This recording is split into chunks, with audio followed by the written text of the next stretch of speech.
All right. Welcome to this Q&A. Again, what are we on? This Q&A. Question came in. Wasn't really a question, more like, I don't know, more like a statement. I guess we'll put it out like that. About a non-Jew, not necessarily in the process of conversion. What are they allowed to do? Right? What are they allowed to do? What are they not allowed to do? Someone makes the comment, and says, well, of course I keep Shabbos, right? Why shouldn't I keep Shabbos? Even if, I'm not in the conversion process, right? So the Torah is misleading in some ways. I wouldn't say misleading, it's a bad word. Torah is, if a person doesn't know how to learn it, then verses can be misinterpreted, right? Which is exactly what the Christians do, right? Many times take things out of context and, other things, like in some places it says, that the Torah is one, for the Jew and the sojourner, right? But that over there is speaking about Passover, right? And it doesn't mean that a sojourner is going to keep exactly like a Jew, right? Obviously, that wouldn't make any sense. Jews and non-Jews, have different obligations, right? So, verses have to be learned properly. I had someone once tell me, Genesis chapter 2, what does Genesis chapter 2 speak about at the beginning? Shabbos. God created Shabbos, so he must have created Shabbos for all mankind. Right? So there's an inherent contradiction. Right? What's the obvious inherent contradiction? The inherent contradiction is, if the Torah says it's a sign between God and the Jewish people, there are three things. Torah says it's a sign between God and the Jewish people. Shabbos is one of them. Circumcision is the second one. And the third one is tefillin, or phylacteries, whatever you want to call them. So the Torah says it's a sign. We say Shabbos day, when we make Kiddush, we say it's a sign between God and the Jewish people. So how can it be non-Jews can participate without conversion, right? Now, could be at some level, maybe. But to say I can do it almost like a Jew, doesn't belong to them, right? Totally doesn't belong to them. So Coffman's law is, if you're going to stay a non-Jew, stay a non-Jew. If you want to convert, okay. Right? No one's obligated to convert.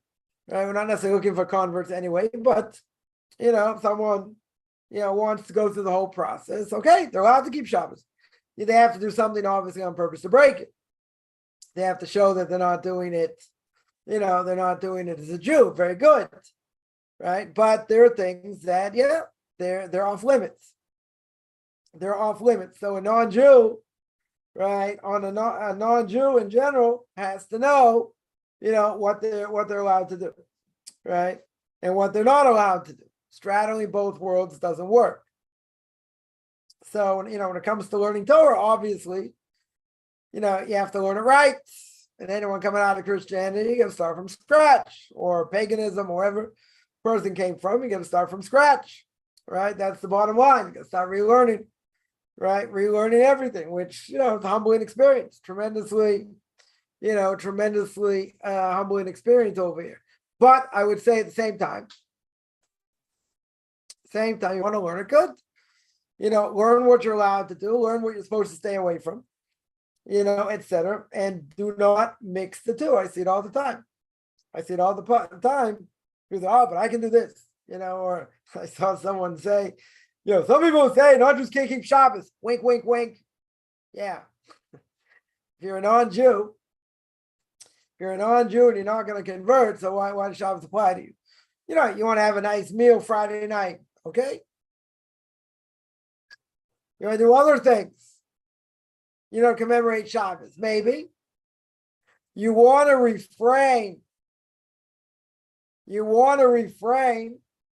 from doing certain types of forbidden work on Shabbos. That's a problem.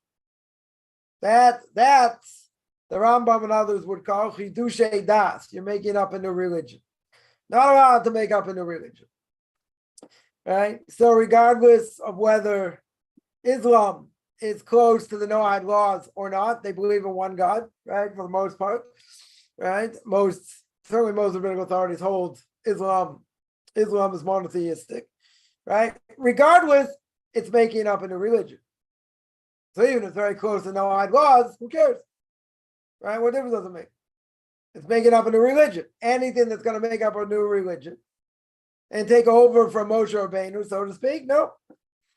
Right? That's going to be a false religion. That obviously you're not allowed to do. That you're not allowed to do. Somebody asks, so whatever. I just want to mention that a person has to learn what they're allowed to do, what they're not allowed to do. It's not a 5-year option to renew. I don't make it up as I go along. I gotta know, what am I allowed to do, not allowed to do, right? You can't straddle both worlds. If it's permissible, good. If it's not permissible, right, then you're in trouble. So, a person has to learn and know what to do. Someone asked, Kay said, challah doesn't come on kosher shopping delivery. You can't make it, is there any alternative? Use kosher bread rolls. Ah, very good. Or do kiddush with just the wine and no challah. It depends. Depends like this. If you have 2 rolls, right? They have to be whole rolls. Can't use slices of bread. Have to be whole rolls. Whole rolls, as long as they're made out of wheat flour or one of the 5 grains, wheat, barley, spelt, rye, or oats, and the blessing's got to be hamotzi. Very good. Right? That's fine. But they have to be whole. They can't be broken. So, or you can use matzah. If you have matzah, you can use matzah, right? As well. Let's say you don't have challah, you don't have rolls, you don't have pita, you don't have matzah. What do? So in that case, you can make kiddush. You don't say brei pri hagafen. You say brei pri hagafen, and you don't make over bread. Right? Normally it's the other way around. Normally you have bread, right? We use the other case. You have bread, but you don't have wine. So you can make kiddush, right? You make kiddush Friday night. You can't make it over whiskey or something else. You don't have wine, you don't have grape juice, right? Let's say. So you don't make the blessing brei pri hagafen because you don't have wine, right? You don't have wine or grape juice. So that you would say the blessing, you wouldn't say it over wine, and then you would wash your hands and eat bread. That's if you don't have wine or grape juice, right? If you don't have bread, if you don't have full rolls, then you don't have bread, right? There's no other alternative, right? You need so again, if you didn't have challah, complete rolls are good as long as the blessing is hamotzi. You could use matzah, right? Matzah would work as well. And if you didn't have, let's say you didn't get it, you didn't have, okay, right? Is it better not to make the blessing? Right? We'll ask a different question. Is it better not to make the blessing or make over sliced bread? Right? So could be. I would say, thinking out loud, that's better to make on bread, right? If you have sliced bread, it's got to be whole, okay, but you can still make hamotzi on it. So you don't fulfill the obligation of lechem mishnah, right? Of having 2 complete rolls or challah or whatever, but you made the blessing over bread. If you don't have anything, you don't have bread, nothing, okay, so you don't make the blessing, right? You don't make the blessing. What about people can't eat bread? Any type of bread. So what do? They don't make the blessing, right? They don't make the blessing. But you got to eat bread. You got to eat challah, or bread on Shabbos or a festival, right? Except for Passover, eat matzah, right? So what are you gonna do? What are you gonna do? You don't have, or you can't eat it. Let's say better, you can't eat it, right? Digestive issues, other things. No type of bread are you allowed to eat, right? Let's say not allowed to eat any type of bread. Good. So what do? You're going to say, I have to force myself to eat bread and get sick? No. If you can't eat bread, you can't eat bread. That's it. Nothing to do. Right? So you don't get the mitzvah of eating bread on Shabbos, which somewhat of a problem, because you eat bread 3 meals, you're trying to make 100 blessings. At least for men, they're obligated, or we try to make 100 blessings every day. So if a person, if you pray 3 times a day, it's easier. During the week, you shouldn't have a problem. Shabbat is going to be an issue because you don't have the 19 blessings of Shmoneh Esrei, you only have 7. So you're missing a significant amount of blessings. So praise after meals certainly helps. That's why, rabbis will say, eat snacks, eat candy, eat other things to warrant, to make more blessings. But in general, you don't eat bread. You don't eat bread, right? You can't eat. Let's say you can't eat it. You can't eat any type of bread, right? So what do? You don't get a mitzvah, right? There are things that, now this is actually a good segue, because there are things that, let's say, a person did not do in life. Let's say a person never got married, never had kids, right? Let's say, okay, they have a portion of the world to come, all things being equal. Yeah, they didn't do this mitzvah, okay? They didn't do the mitzvah. So, let's say a person never did the mitzvah of shiluach hakein, pushing away the mother bird, take the eggs, right? Maybe a person never did that. Okay, right? Big mitzvah anyway, because, it's one of the 2 mitzvahs the Torah says you get long life for, meaning long life in the next world. The other mitzvah is honoring parents. Well, let's say you never had the opportunity, right? You never had the opportunity, in your own property or nearby, whatever the case is, push away the mother bird and take the eggs. So what happens? Into the mitzvah, right? So so if you didn't do the mitzvah, you didn't do the mitzvah. Some things, obviously be more stringent if you didn't do it. Other things, whatever it is. But if you didn't do it, you didn't do it. I had somebody once tell me, they were married, the wife couldn't have kids. And he really wants to have a child. So I said, so then you're only either you do in vitro or surrogate mother, right? If your wife's eggs are good, you can do that. Or let's say you can't even do that. So if you can't even do that, it's impossible to have kids. Okay. So what's the alternative? Get divorced. That's the alternative. Now, would a person have to get divorced in order to have kids to fulfill the mitzvah? No. If you weren't going to get divorced anyway, there's no point. You tell me, but I really want to have the mitzvah of having kids. At what expense? Right? Is that such a big mitzvah you get divorced for? No. I wouldn't say that. There is a precedent, though. There is a precedent. Where do we learn it out? From Abraham. Right? Abraham's married to Sarah. 10 years, doesn't have kids. Shulchan Aruch says. We learn out from there. Right? As the code of Jewish law says, you get divorced. You for sure get divorced. Right? I don't think people do it today. Right? But you could. Person has to have kids. Man has an obligation to have kids. Right? It's not on the woman, it's on the man. She helps him have kids. Obviously, he can't have kids by himself. Right? That's just biology 101 or 101A. But in general, yeah, should he get divorced? Most people will probably say no.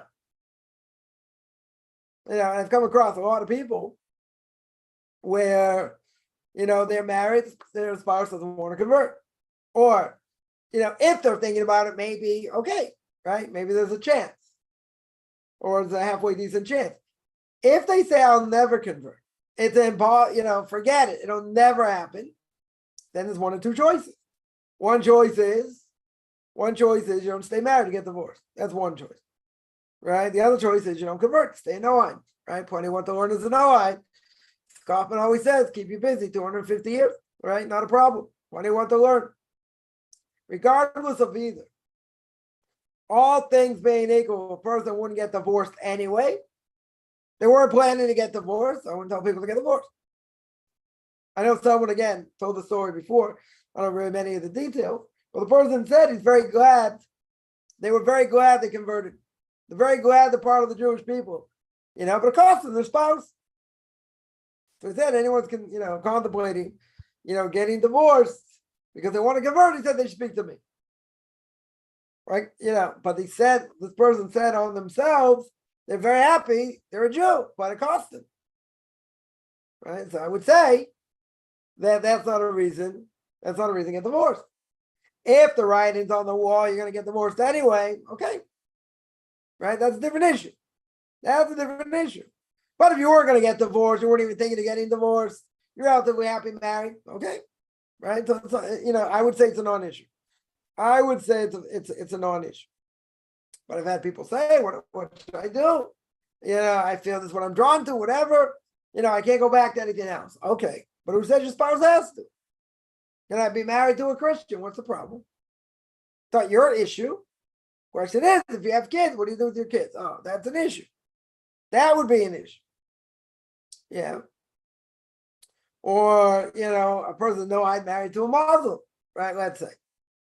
So, problem would be they get married, the ceremony is a problem. Ceremony could be a problem. Yeah, marrying a Muslim, okay, it's not your issue. The closer to being a no-I, true. But how are you going to raise kids? That's going to be an issue. Right? But otherwise, when I tell people to get divorced, never. Wouldn't do it. Wouldn't be on my agenda. Someone says I'll do it, and I'm already going to do it, different issue. Right? That's a different issue. Right? That's a different issue. Yeah, let me see if there's follow-up to that. Sages say the flood were boiling waters, right? How do sea creatures survive? Who were the sea creatures that survived? Who were the sea creatures that survived? Fish, right? Right? So it's a good question. How did this fish survive the flood? Right? That is the question. One opinion is the water's only boiling on the surface. Right? That's what I was thinking also. That the waters weren't boiling all the way down. Right? All the way down. So if they weren't boiling all the way down, the fish would survive. Also, some say that the waters around the ark were not boiling. So they could have survived around that.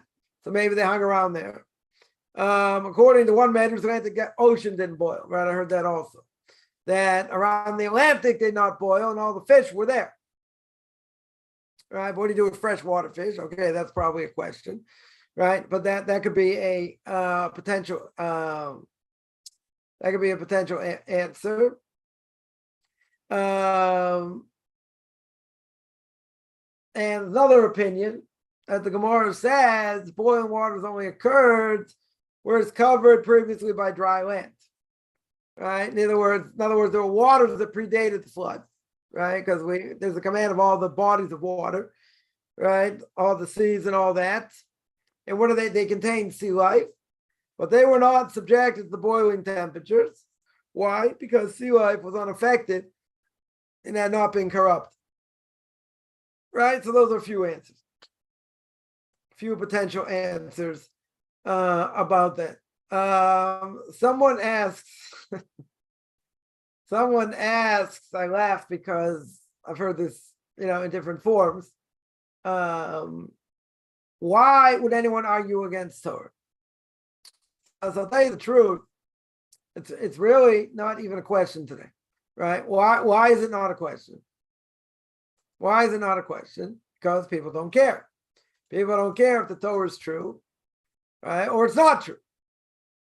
Why, it would make sense why they'd say, oh, it's fanatical, and these people are crazy, and women have to shave their head and all this. First of all, it's all based on misinformation, right? That's the first thing. And second thing is they have an agenda. They have an agenda. It's going to go against their world outlook, right? And people today, in general, I had somebody finally after many, many years, but I can never keep it, and the Torah is this, and then this and that. Finally, I just said to them, admit you don't want to keep Torah and mitzvahs because it's inconvenient. Just admit it's inconvenient. Finally, they said, okay, I admit it. Good. Doesn't change anything, but it makes me feel better because that's the truth. People do not want to be told what to do. People do not want to follow guidelines. People want to do whatever they want. They don't want to be limited. They don't want to be limited. Yeah. So you got the reform movement. Most probably people in the reform movement don't even know this. But their whole goal was to go against orthodoxy. Was to uproot Judaism. That's their goal, to do whatever they want. The conservative movement did not start out that way. They're probably 5-10 years behind the Reform movement, but most of the rabbis there, when they started the conservative movement, they were Orthodox. And then sort of, their Torah got diluted and became who they became, right? But, at the end of the day, I'm pretty convinced, but today, people want to do what they want to do. It's not about philosophy. It's not about, they're bringing all these contradictions in Torah. They don't care. Today's generation doesn't care. They want to do what they want to do.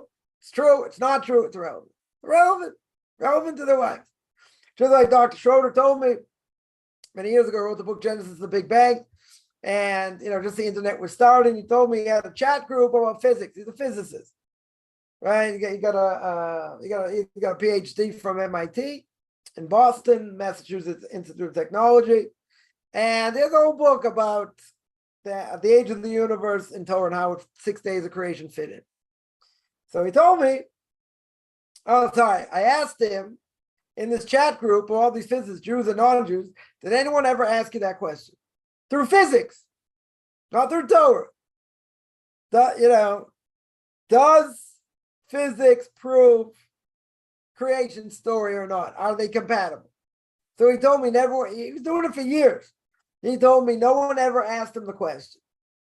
It's an interesting question. I mean, if you know a lot about physics and how the world works, scientifically, it's an interesting question. But it depends where you're coming from. If your perspective is all about just physics and not spiritual things, so what's going to happen? You don't care. Why would you care? Why would why would that be on your radar? So to speak. Right? Like, someone, I did a Q&A, whatever, a few years ago. And the question came up, which was most of the Q&A, was, is it ever permissible to pray for someone to die? Yeah, so whatever, interesting question. And somebody, someone had said, why is that a relevant question? And why is that a relevant question? You do pray. You don't pray their answer was, well, you're probably not allowed to. Well, it depends. Right? The Gemara asked the question, in a few places, by certain people who were suffering a lot. But people said, instead of them suffering, why don't we just pray that they should die? They shouldn't go through suffering. But the person obviously had an agenda. They didn't care. It's like, it's a question for you, and not really a question for me. Right? Doesn't apply to my life. And that's most people. Right? These type of things, people don't care. Either, you're interested in spirituality or not. Right? And so, somebody asks, it's a good question. It's a very good question. What happened to the fish? How did the fish survive? Yeah. For a secular Jew or non-Jew, you think they care? I don't care. Why should they care? It's not on their, that's all they do with their lives. Doesn't affect their lives, so to speak. So, either you're in it, you're asking the right questions, you want to get somewhere spiritually or not. Right? And most people take fantasy. That's what most people want. Right? So we'll get back to the nitty-gritty now. Why would someone argue against Torah? So I would say one reason is they want to prove, at least to themselves, why they don't have to keep it.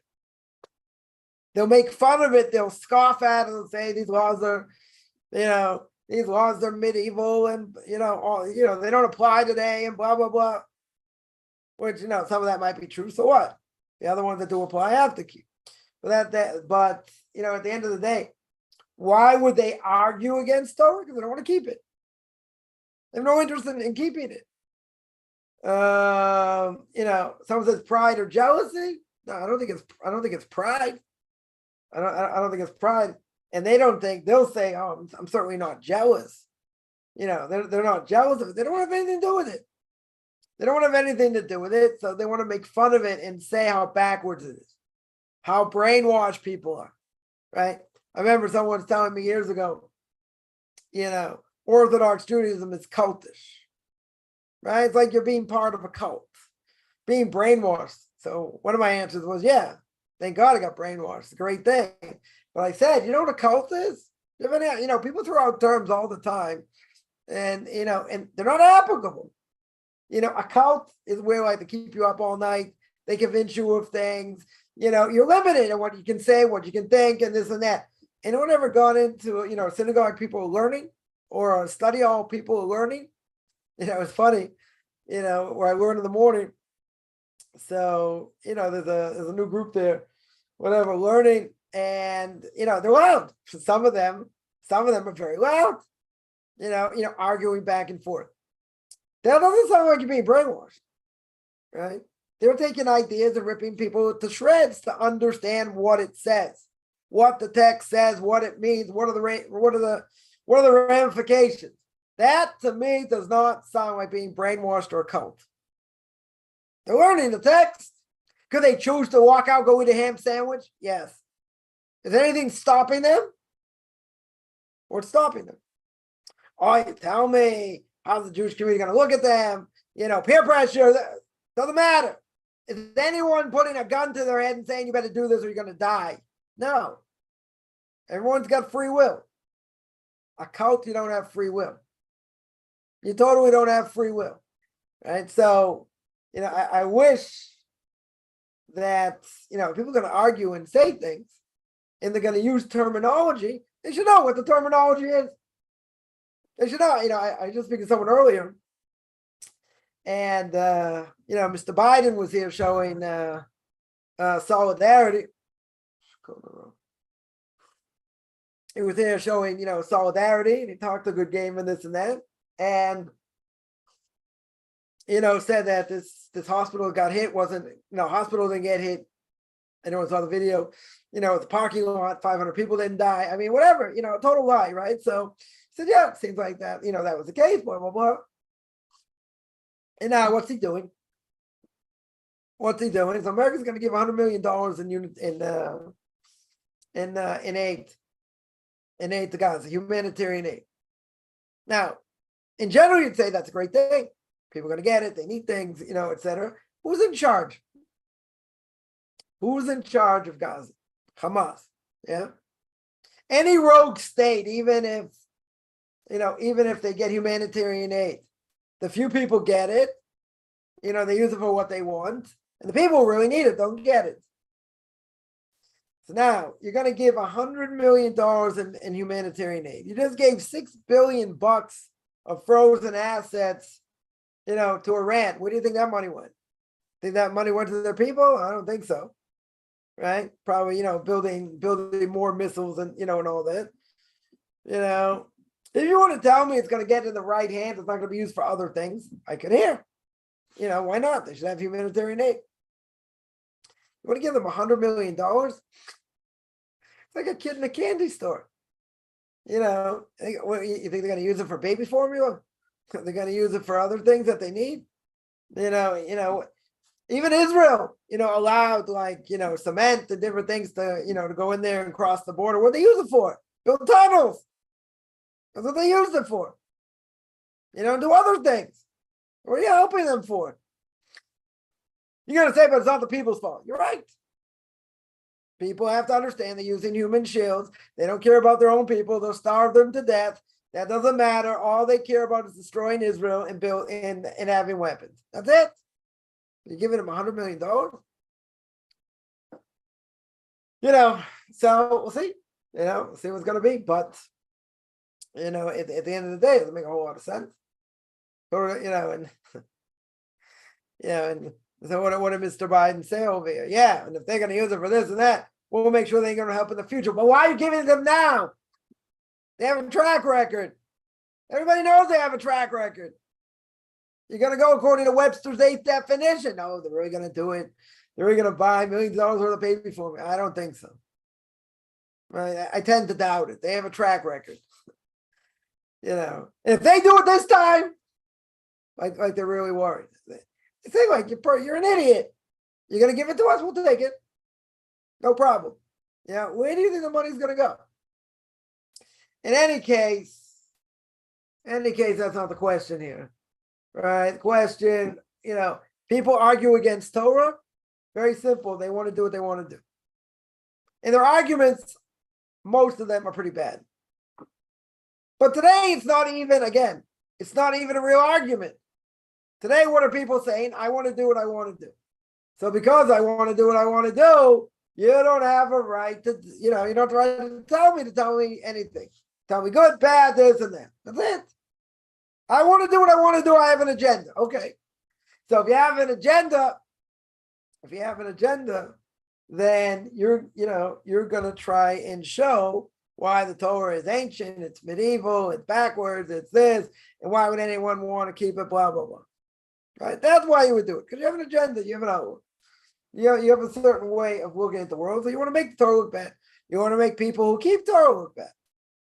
Right? That makes sense also. Right? So, and you just want to do what you want to do. Someone asks, it's possible to frame a book, I guess, of the Bible, whatever, God reacts in miracles into a logistical and scientific framing.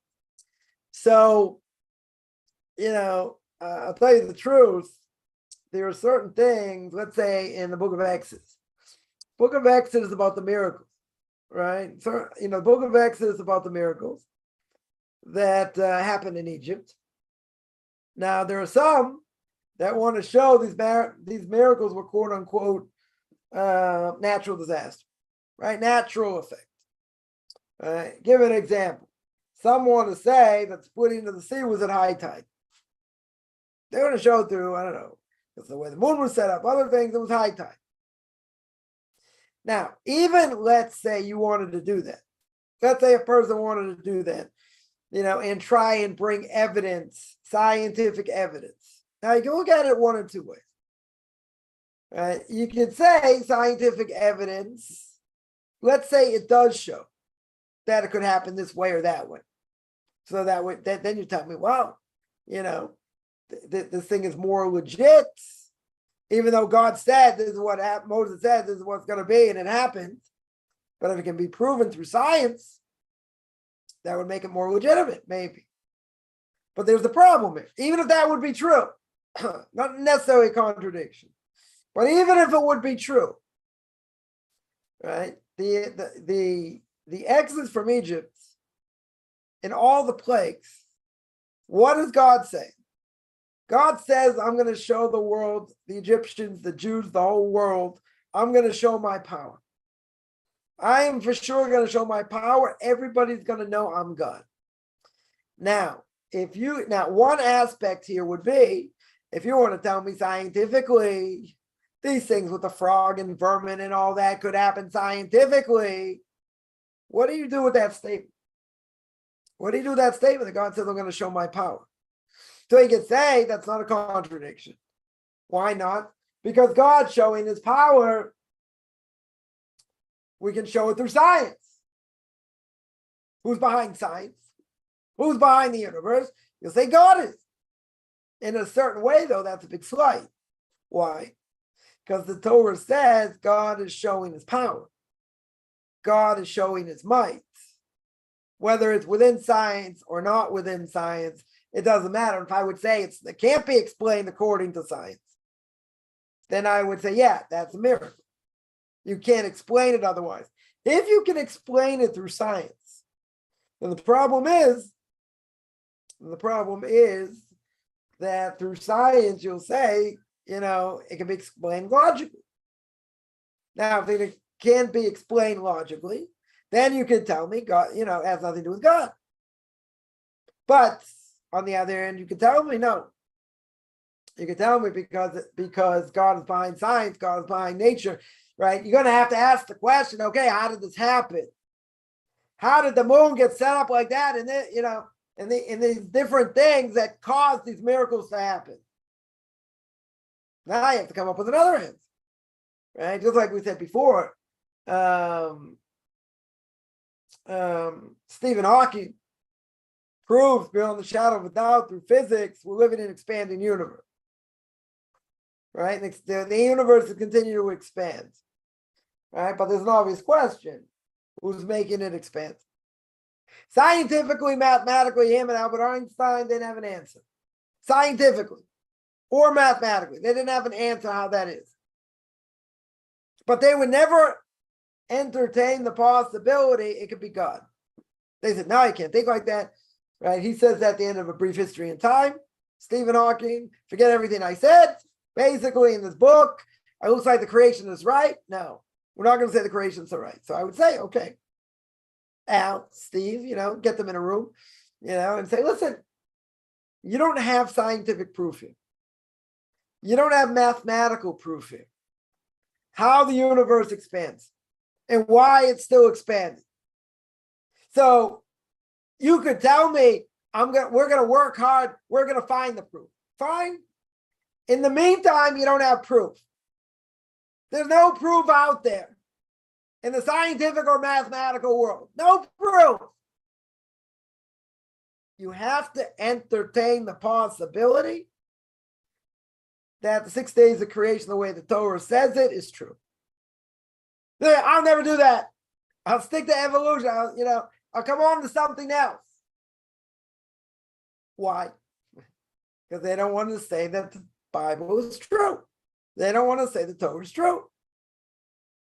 Do you have any other explanation? I mean, listen, there's an explanation. Not too many people are aware. How did all the miracles happen in Egypt?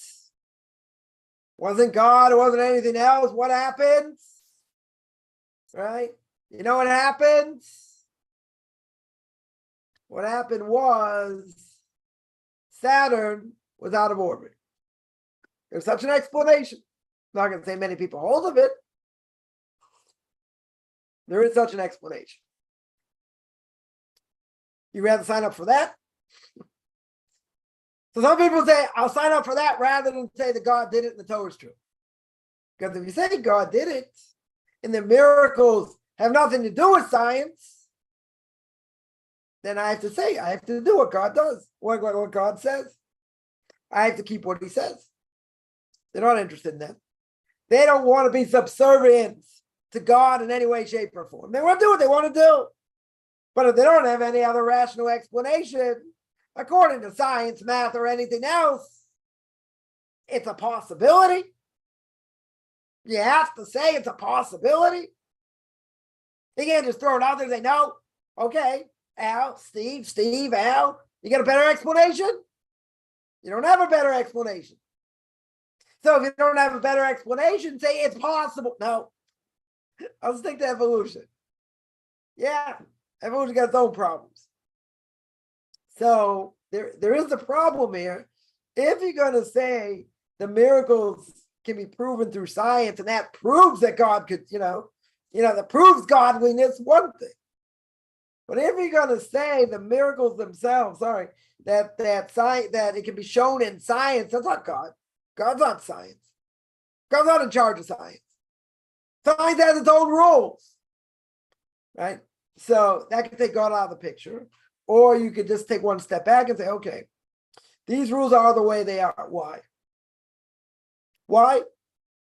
Why does the earth go on its axis and doesn't go further closer to the sun? We'd be incinerated, or a little bit further back, we'd be, like a frozen tundra like Pluto, even though Pluto got demoted as a planet.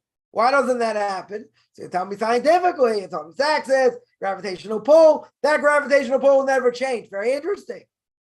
Right? It's that powerful. You can prove it mathematically. Very good. Yeah. But if it would go just a little bit further, it would go off I'm not saying that to go into the sun. It goes off just a little bit. I understand. Earth is a big planet. But let it veer off a drop or two. Why doesn't it do that? So you tell me mathematically it can't. Can't? Yeah, they're mathematical rules. They're scientific rules. Okay. That's a miracle in of itself. That doesn't happen. Even it can be proven through science. But what's behind science? You have to ask that question. Why do these rules apply the way they do? Because they say that's what science shows. But where did it come from? Right? So you're stuck. At some point, a scientist is going to have to say, we don't know. Or they can make up some crazy idea why. Right? But essentially, Somebody is doing all this or set it up. That's how Abraham came to Judaism, the belief in God. Everyone was, idolaters. Everyone had their pocket God. Here's Bob, don't leave home without him. Everyone had their pocket God. And he saw that there's a world of design. Well, can't people see there's a world of design? That, you have a chair, you have a table, that, someone must have designed it. How, the world just came being by accident. All the right amino acids, all the right soup, so to speak, in space to put everything together. It's pretty miraculous. It's like taking an ink dropper, right? I forget what they call it. An ink, put ink in this dropper or whatever. You drop it on a piece of paper. Now, every single time you're going to drop this ink on paper, it's going to come out different. Not going to be the same. You want to say the plants of photosynthesis and oxygen and all these things, it's all random. It all happened randomly. Abraham said, can't. There's too much, it's too much. There's too much coincidence over it. There's too much design to show it happens. Show it happened that way. Right? Many examples. Right? I don't want to get, too carried away here, but, many examples to show that is the case. You want to see it, people see it. You don't want to see it, okay. The human body. You take the eye, you take the miracle of the eye and how, refracts light and all this, and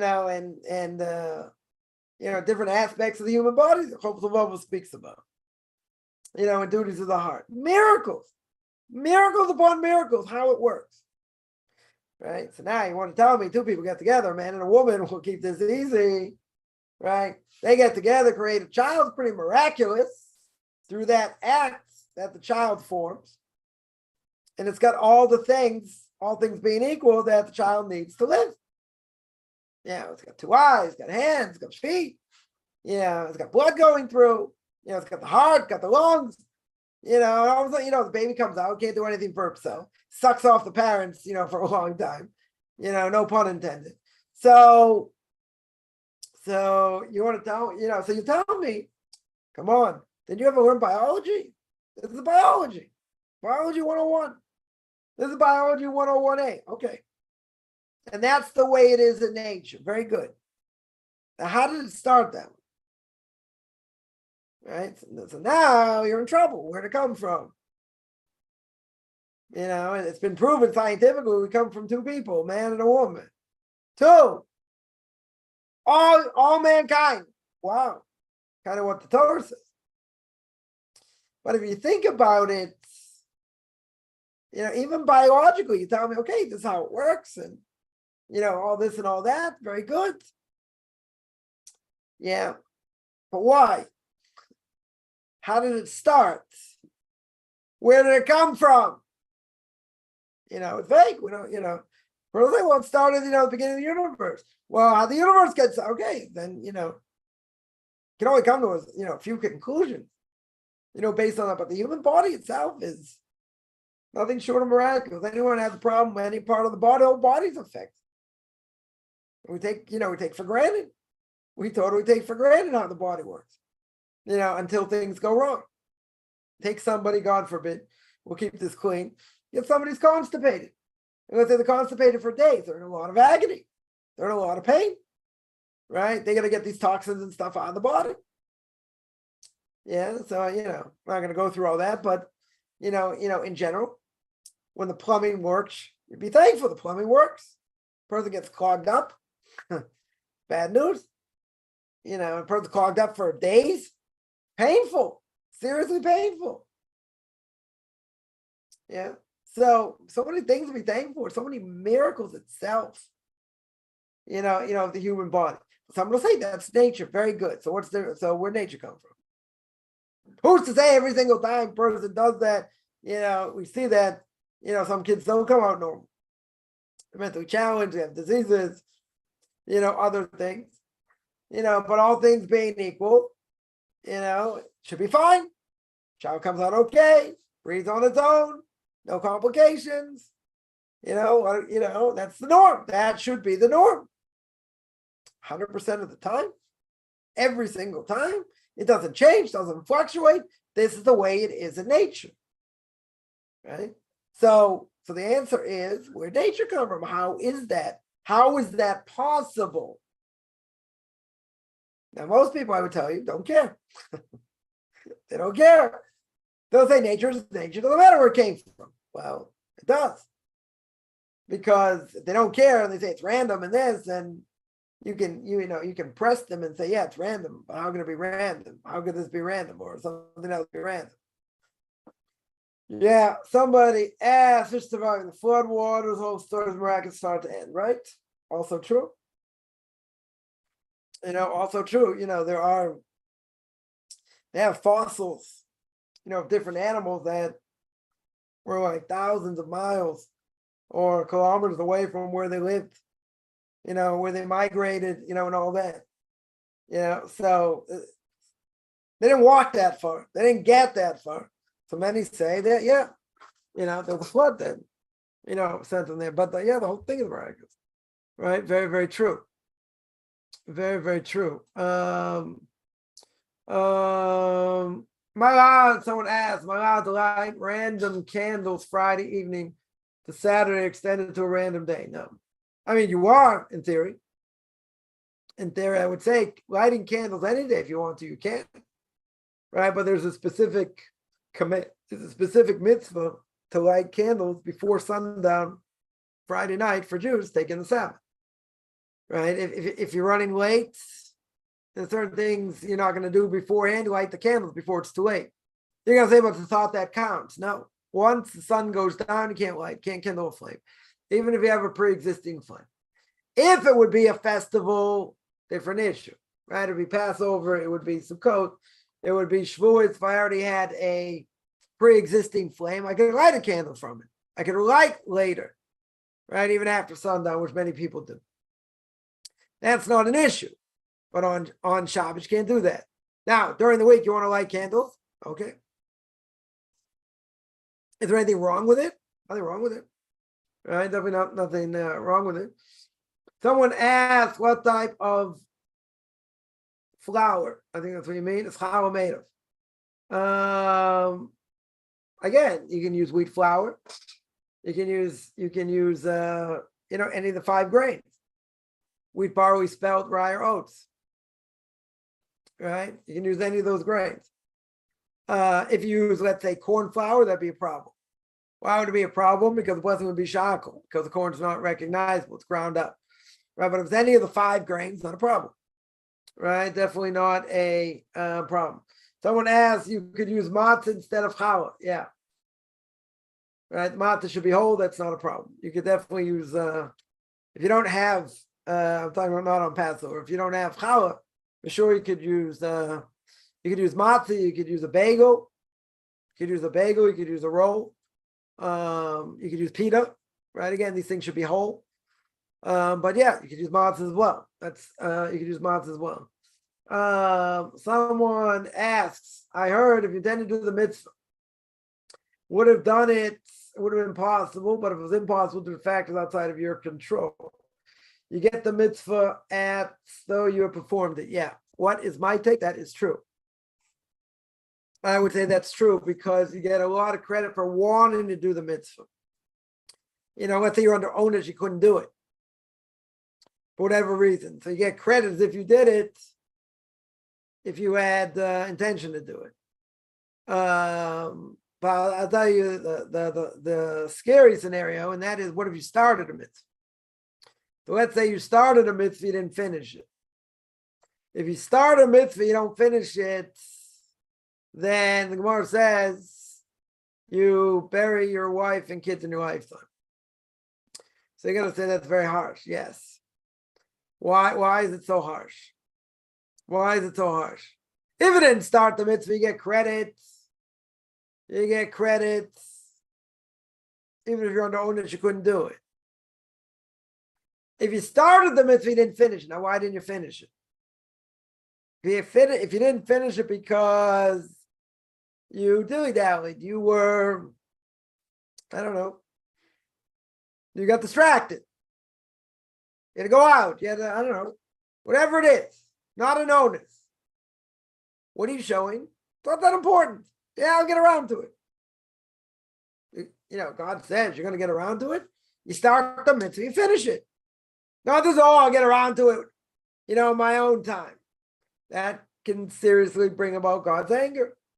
Because you're starting something over here, you're not finishing. You're showing it's not that important. Yeah, but if I want to do the mitzvah and I couldn't for different reasons, but I really wanted to, that's a different issue. But if you start the mitzvah, finish it. Because otherwise you're in serious trouble. Otherwise you're showing you don't really care. It's not that important. Has anyone experienced disagreements or tension between Noahides and Jews? Or Noahides and other Noahides? Yeah, that's a good question. I think some Jews have an issue with Noahides only because they're going to say, if you want to keep the Noahide laws, why don't you just convert? Right? Then, they're not really up to date on the whole thing, what it really means to be a Noahide and all that. So they might, say, like, Noahide goes to synagogue. Says, yeah, I want to participate, I want to come to synagogue. So what's the rabbi going to say? Well, you're not Jewish, right? You want to be Jewish? No. So what are you doing here? Right? I could say that. They for sure could say that. It's I think it's a lack of understanding, to a certain extent. I mean, Noahide shouldn't necessarily be praying in a Jewish synagogue. If you're a Jew in training, again, it's a different issue. They should have their own places, of worship. It shouldn't be going to, to a synagogue. Because a lot of things that are said in the synagogue don't apply to them. Very much don't apply to them. There can be issues with Noahides and Noahides. Why? Some are more stringent in things that they shouldn't be. Let's say there's someone once told me that they know people that don't drive or do any forbidden things on Shabbos, which is a problem. I mean, unless they obviously break something on Shabbos to show they're not doing it like a Jew, but in general, that's a big problem. It's like making up a new religion, right? So somebody said, yeah, if I want to go see them on Shabbos, I have to go to them. They won't come to me because they don't drive. So there can be arguments and disagreements because of what people hold or don't hold. Problem is, it's a wide open field. Some people do more, some people do less, and most people don't know what they're doing. Right? I break the news to most people, but it's part of my job. And that is as they go. There are only 7 laws. People don't know the depth of what the laws are because there are about 60 to 70 laws altogether. So they're like, well, I'm keeping the laws. You got to know what they are. You got to know what applies, and what doesn't apply, right? But there could be disagreements between, these Noahides and Noahides. Why? Because some are going to keep more, or some are going to think, no, you're not doing enough. You're not doing this. I think even if Jews are going to, disagree with them or whatever, I think there's just a lot of things about it they don't understand, and I think that's common because, you got Orthodox rabbis dealing with Jews, don't know anything about Judaism. They're not up to date about the Noahide laws and different things. I had somebody just start out being a rabbi of a synagogue, and he told me he's got somebody who wants to convert. And they're very much into the deepness of Torah. Not necessarily Kabbalah per se, but they ask me all these questions like in the book Derech Hashem and the Way of God. All about why God created the world, the purpose of man, reincarnation. What was the world like before Adam and Eve sinned? How does the inclination work? The role of the nations, whatever. And it's like, what am I supposed to say to this person? All right, what am I supposed to say to this person? So I told them. I said, listen, they're asking good questions. These are good questions. I mean, they're deep questions. So I told this rabbi, I said, listen, I said, I think if you want to have any, success dealing with this person, I said, I think you should get the book and read it. I told him to read it, go through it. Just because someone has deep questions doesn't mean it's like, well, I find it very strange. Why is that strange? Why is that necessarily strange? They have deep questions. A lot of people have deep questions, but how things work and why and, and suffering and all kinds of things, right? They're legitimate questions. Yeah. So they're asking from a more esoteric perspective. Good. So learn. Go through the book and learn. All right. See what their questions are. they're legitimate questions. Why, person wants to learn deeper. What's the problem? As long as they're doing what they need to do.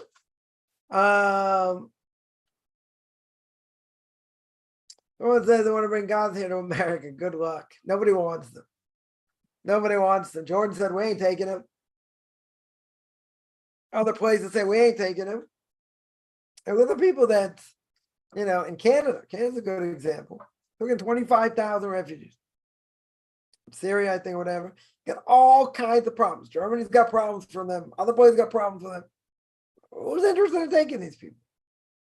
I mean, it's terrible what's going on. I agree. But who's interested in taking these people? They're only going to cause havoc in their own countries. But they, now they're getting a taste of what we go through. What Israel goes through. And dealing with it. Nobody wants them. It's sad. I would agree. I would definitely agree. It's sad. Nobody wants it. Right? Essentially, no one wants it. I would say like this. Anyone who wants to live in peace, I got no issues with. Idolatrous, not idolatrous, whatever it is. They want to live in peace, good. You work out your differences in religion and other things, fine. They don't live in peace. We should take them in. We should take them in. They've indoctrinated all these people. They've indoctrinated thousands of millions of people to be crazy. And their whole goal in life is what? Is to kill Jews. You want to let them into your country? They're going to cause havoc. They're going to cause havoc. Like, what's going on in New York City? Get all these, they let in all these migrants or whatever. It's a nightmare. They have problems in Amsterdam. They have problems other places. Makes sense. Nobody wants them. But it's interesting. You got this progressive leftist agenda, and it's going to come back to bite them in a major way. Major way. There are some people being held captive. God's irony and measure for measure.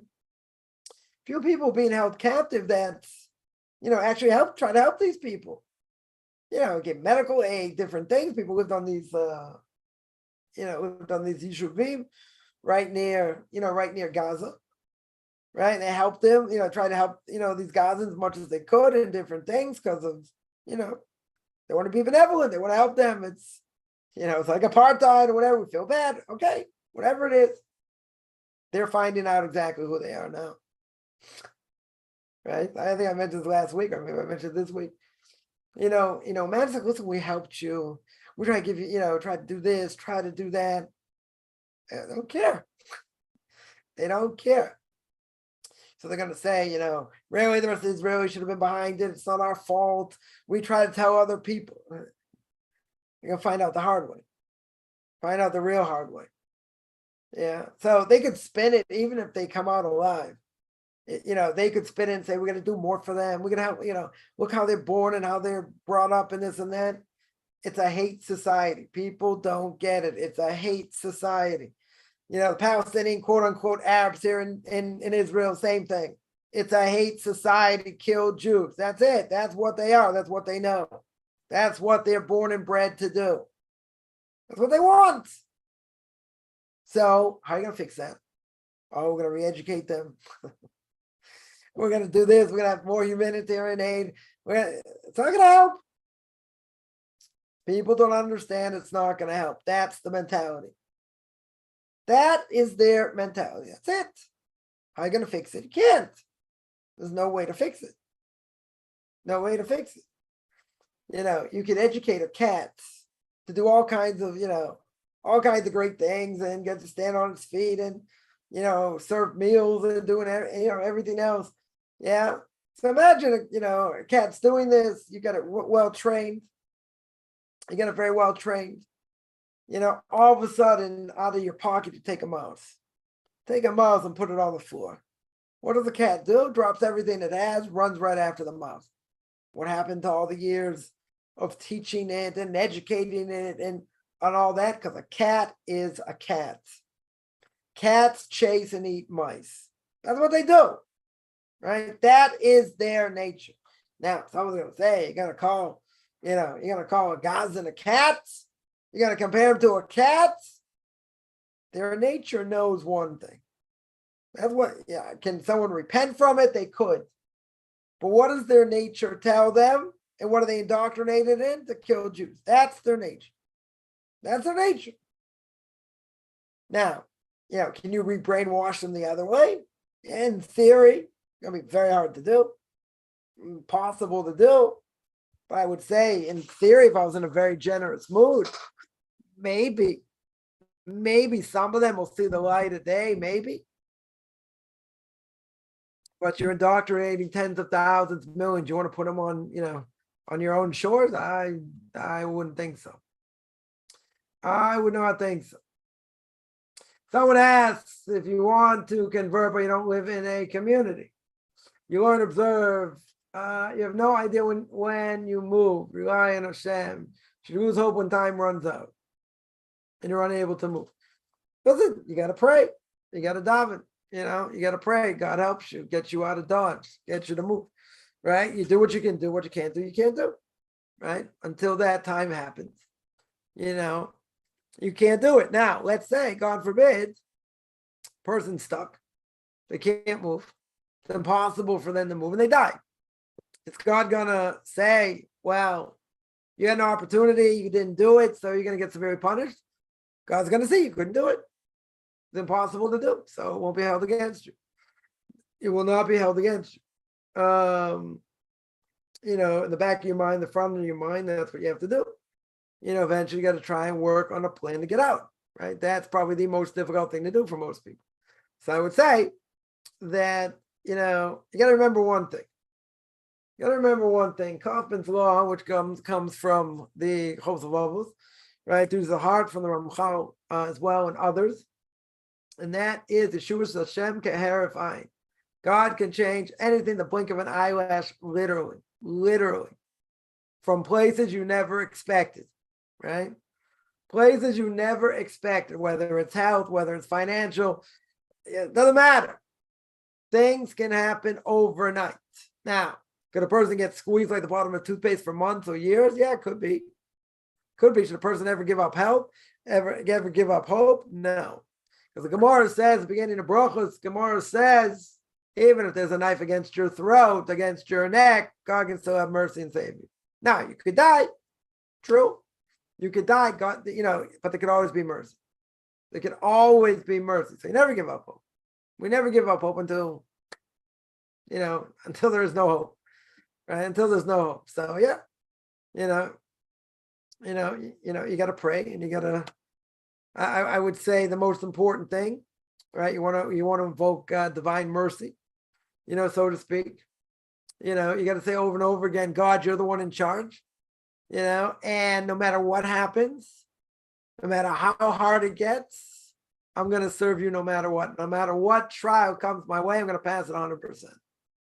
Right? Yeah, and I've seen time and time again, a person says the chips are down, I'm out. Seems like I'm out. I'm not giving up. I will not give up. You're the one in charge. And then someone walks through the door. Someone you least expected this, that, all of a sudden things happen. Why? Because God sees through a person's soul. He sees inside of a person that self-sacrifice.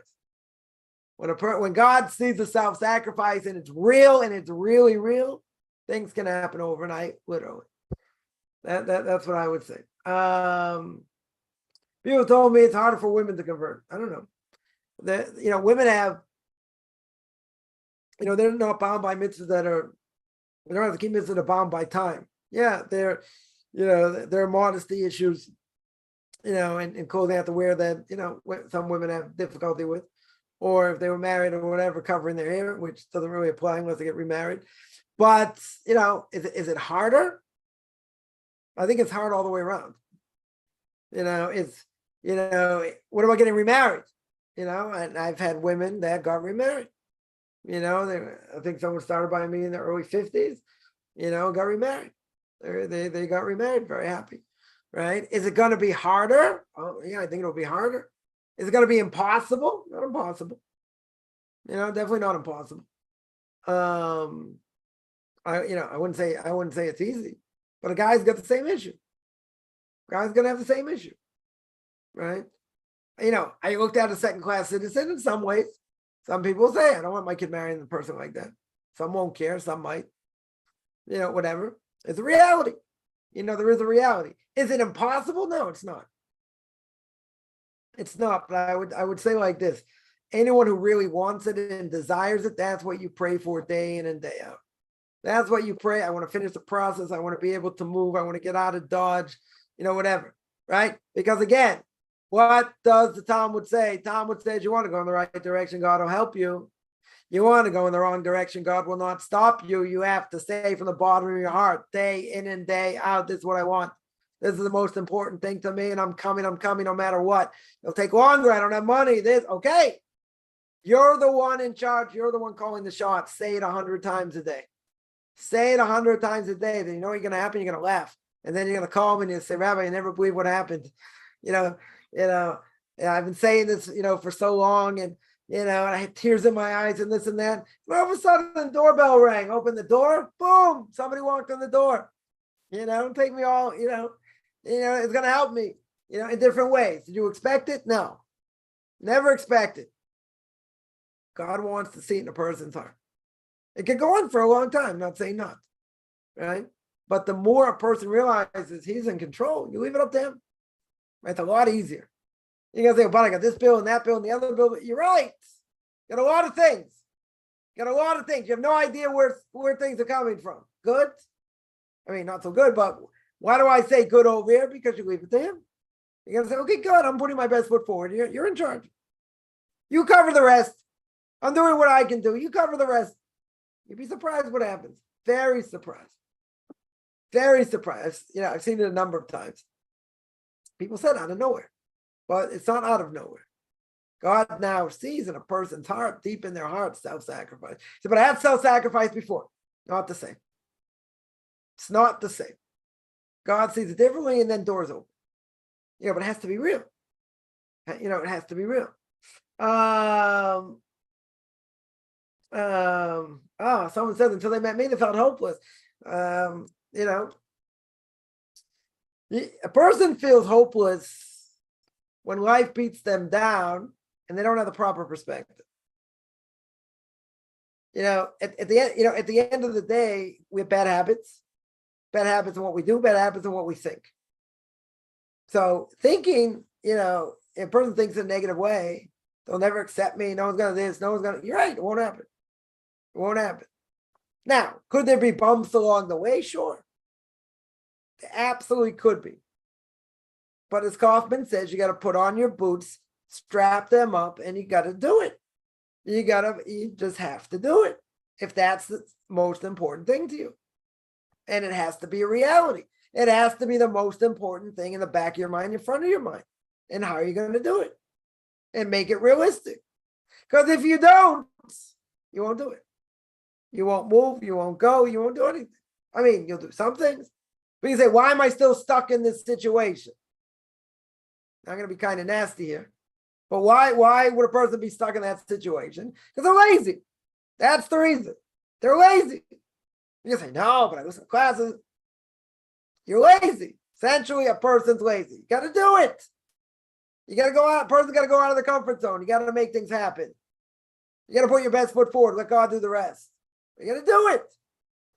A person's introverted, they're not willing to put themselves out there and whatever, it won't happen. I'm not cursing anyone. That's just the reality. But you have to, pull up the boots, pull up your bootstraps and do it. Don't say, I should have, I did. Forget it. Do it.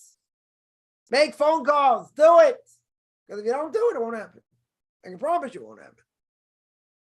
No one's going to roll out the red carpet and just take you along. It's just not going to happen. You have to want it. It's like King Solomon says in Proverbs. You got to want Torah more than rubies, diamonds, gold, and everything. But you got to want it more than anything else. Wanting it more than anything else means I go out of my comfort zone. Means that I'm not going to sleep. I'm going to turn over every table until I get there. Until I get to what I want. But most people, first of all, they give up too easily. I think that's the case. And secondly, I called this rabbi, didn't answer me. Call him back. right? I mean, don't nudge them every single day, but be on top of someone, even, don't be a nudnik, don't say, I told you to do this, but, you got to get in people's face sometimes, and it might be uncomfortable, but that's the only way you're going to do it. You say, oh, wait, 2 months go by. Why have to wait 2 months? During the high holidays and that, people aren't around that much that I hear. Other times during the year, except for Passover, should be an issue. They could be, they could be saying, to themselves, I'm just going to take my sweet time, and when I, whatever, test their mettle a little bit. Fine, give it a certain amount of time, and then be in touch again. Oh, they never answer my email. Send them a voicemail. Send them a voicemail a few times a week. This, that. I'll get back to you eventually. Right? You don't give up. You can give up, but you got to be persistent. You didn't hear that from me. I'm going to erase this from this video, right? You got to be persistent. If you're not persistent, it won't happen. I can tell you, it won't happen. Right? It's something you got to want more than anything else. You got to put yourself out there, even if it's uncomfortable. You live in a country with no synagogue, whatever, right? They don't want converts. Yeah. I mean, Chabad helps more than anyone else. They just don't necessarily give classes or do the conversion. Right? That, that is true. Right? I just got contacted someone in South America. Yeah, they don't do conversions there. Right? So someone else told them, you're gonna have to move, to States, to Israel, somewhere to do the conversion. That's it. Right? I've gotten this a lot from people in South America. I can't help them. I mean, if I spoke Spanish, it would be easier in different ways, but I don't speak Portuguese either. Right? But it doesn't matter because at the end of the day, they have to go somewhere to move. And if you live in a country that don't do conversions, you're gonna have to move. People in Poland, they don't really do conversions there. They have to go to the European Rabbinical Court. I think they go through London, right? In order to convert. Okay, there are ways to do things. There definitely are ways to do things, but for some people living in places, at some point you have to get out. You just have to get out. So I would say the mantra would be, you just pray and pray and pray that he allows you to do it. And you don't give up, and you keep plugging away. Doesn't mean you're gonna be, person's gonna be, gonna be old, and they're never gonna get married, they can't move, whatever. Listen, there are people in bad situations. I get it. That's true. But again, I've seen it many times. A number of my students have seen it many times, and that is Yeshua's Hashem Keherify. God can change things a blink of an eyelash. I think everyone's seen certain things in their life where things turned overnight. They have no explanation, no rational explanation. None. So God's out there looking for, looking out for us. It's just, we don't necessarily know how it's all, all gonna plan out. But I will tell you, a lot of anxiety is taken away when you say, I'm giving it to you.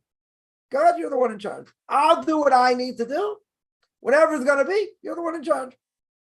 That, that's the mantra, but you have to want it more than anything else. Someone's going to say, yes, I do. I've been trying to do this for months, for a long time. Nothing's changed. You keep going. Moshe Rabbeinu didn't get discouraged, even though God said he's never going into the land. He kept prayer after prayer after prayer until God finally told him to stop. Right? You're not going to tell anyone to stop. Keep going. You keep going, a person, well, it's only prayer. I can't do, many other things, blah, blah, blah. I'm stuck. My hands are tied. Don't think prayer does nothing. God knows the thoughts of man. He can pierce right through your soul. Right through your soul. If God sees that self-sacrifice, I guarantee I've seen it. I've seen it with different people. That self-sacrifice overnight, literally. Overnight, doors got open. Yeah, it has to be real. It has to be genuine. Say, I am this. Okay. You have to keep saying it over and over and over again. God, could be God wants to see it more and more and more until it becomes part of you. Till it really becomes part of you. You can say, well, God's answering me no. Maybe. For now. Doesn't mean it's going to be that way forever. Just like evil, the Ramchal says, doesn't go on forever. Right? Eventually it's going to stop. To subside. So is God going to say no forever? I don't think so. Situations change. They definitely change. But that has to be the end goal.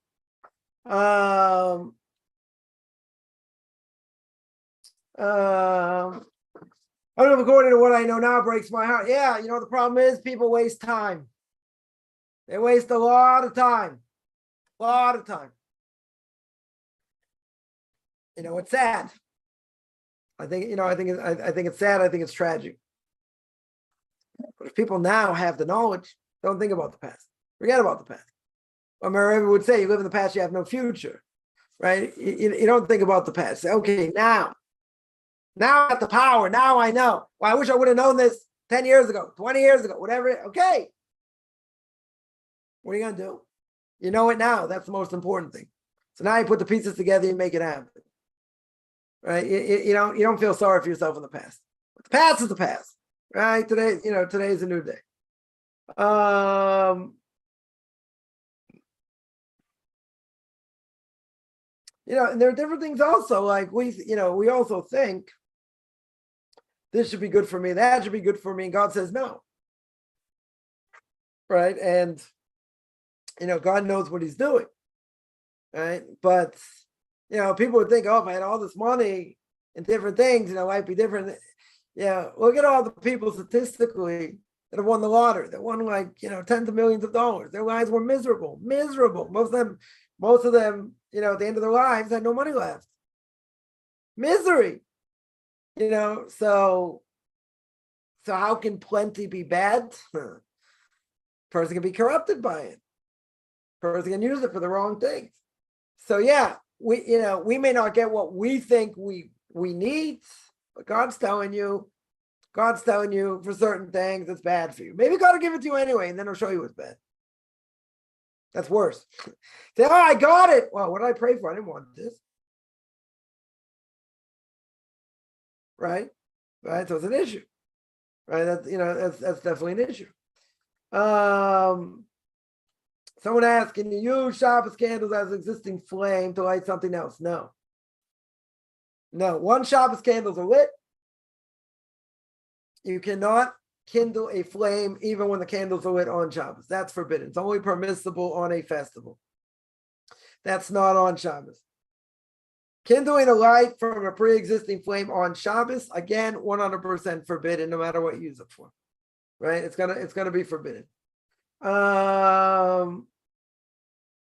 Someone asks, I can move closer. Sitting outside the Eruv. Should I move closer? Does that have to defeat the purpose? Doesn't necessarily mean you have to be, within this Eruv. The question is, how far away is it? If you're outside the Eruv, let's say it's like 5 mile walk, that might be an issue. For a rabbinical court, that might be an issue. Yeah, if you're within striking distance, a couple miles, and the Eruv is close, I don't know if that's an issue. You have to ask the rabbinical court. I don't think that's an issue. That shouldn't be an issue. If you can move closer, good. If you can't, and you're right outside there or a little bit further away, me personally, I think that's not an issue. Rabbinical court may say we want you closer. I had someone tell me, and I don't believe it's true, but I had someone tell me that Rabbi told him you got to be within 10-minute walk, 15-minute radius. Now, I think they were telling that because they didn't want to deal with him and they don't want to work with him. But and if you're half an hour away, you're a half an hour walk away. Rabbinical court's going to say that's no good? No. That's not going to happen. Right? You want to tell me your 15-minute walk? Your 15-minute walk within the Eruv, they're not going to accept it? That's, there's something else going on there. So my conclusion on that was Rabbi didn't want to deal with this person. So he said either, and it was very hard to find housing that close at a reasonable price. So I think that was right on the wall to say, not interested, you coming here. Right? That's what I think. That's what I think. But, that a rabbinical court will never tell you that. 15-minute walk, not a problem. I would say up to an hour or more is not a problem. Maybe 2 hours, maybe it's too far. It might be too far. They might say to move closer, but I don't know. Within an hour or 2 hours, I think a person's safe. You'd have to ask the rabbinical court, though. Would they permit I build a tiny trailer, rent a lot near a synagogue? Maybe. They really want you to move within walking distance. Going there for Shabbos, let's say you had a trailer or whatever, and sleeping somewhere. I don't know if that's what they want. You'd have to ask the rabbinical court that. I have heard stories they don't like that. They want someone living within walking distance. They don't want someone just coming for Shabbos. If you're within striking distance anyway, if it be a guy, he has to pray 3 times a day, and he lives half an hour away, but he's got a trailer and he can go there for Shabbos. Maybe. For a woman, that'd be less of an issue. She doesn't have to go to synagogue on Shabbos. She's got no obligation. She wants to, she can. She's got no obligation. But you would have to ask the rabbinical court if they accept that. Somebody mentioned on the property. That's probably true, right nearby. Right, certainly nearby. That shouldn't be a problem. One second. Someone sees 2 properties, one owned by a Jew, not renovated, another completely renovated, obligated to buy from the Jew regardless of how much needs to be done. Not necessarily. I would say it'd be better to buy from, better to rent from a Jew than a non-Jew, but not, give Jewish people, livelihood. But I wouldn't say, if it's dilapidated place, it's going to take a long time to fix up. I don't know if you have an obligation. I don't know if you have an obligation to do that. I mean, like I said, it's better to give Jews the business, but if it's a rundown place, it's going to take a while to fix and all that. I don't think there's a mitzvah to do it by a Jew. Stable, blah blah blah. One second, let me see. There are other questions here. All right, one second. People have. I know a number of people in this situation. That someone here points out. Situation aging parents, they can't move. They can't move, or let's say they have an aging parent living with them, or something like that. Makes it more complicated. Does make it more complicated, but a person's not going to be in that situation forever. That situation eventually is going to change. I'm not, wishing for people to die, but I'm saying that's going to change eventually. Eventually, that'll change, right? So the situation won't stay the same. But there are things where it comes to family and other things that person just stuck. They're stuck for the moment, okay, or maybe stuck for a while until things change. They can't move or whatever whatever the case might be. There are situations you're stuck, right? You're not gonna be stuck forever, right? For a certain amount of time, a person will be stuck. Okay. So what are you gonna do? There's nothing to do. So you continue to learn, continue to do what you need to do, until that opportunity arises. But again, the back of your mind, the front of your mind, that's what you're praying for, to get out of Dodge. Right, to get out of where I am, to get out of the situation, and to have enough money to be able to move, which I think is the biggest problem today. Certainly, certainly for converts, but that has to be the goal somehow. Somehow that has to be the goal, right? And it may take a while. It may take a long time to do that.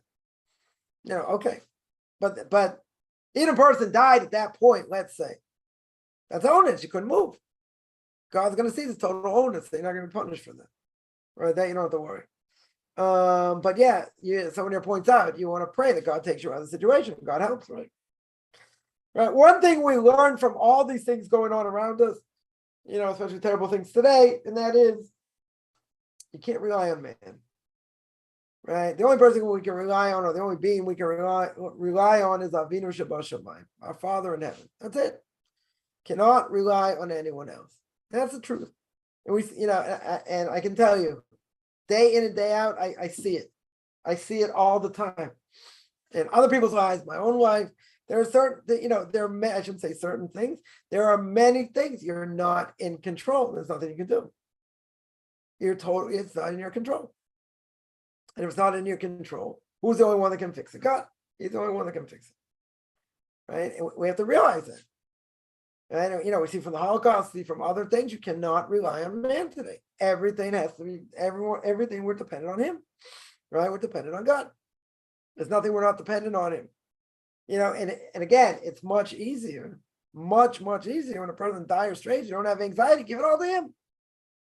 It's to God, you're going to take care of it. I'm not going to worry about it.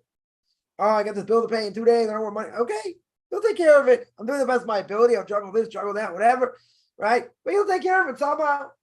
Right? Person gets out of it somehow. You say, oh, I got my electricity cut off. Okay. Happens. Right? It can happen. It can happen. So, okay, it didn't work out exactly as you planned. eventually get paid, this, that, okay. But that's the mantra. He's the one in charge. We're not in control. And that's right before the Messiah comes. That's exactly what's supposed to be. To show that we're not in control and that we can only rely on him. And that's what we see. That's what we should see day in and day out. Retirement was better than nursing home.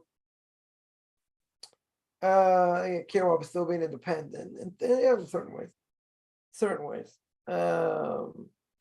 Nursing home, people go there to die. Nursing home is a terrible thing. But whatever, kids can't necessarily take care of their parents. It's a hard thing. Definitely a hard thing. Yeah. Any other questions?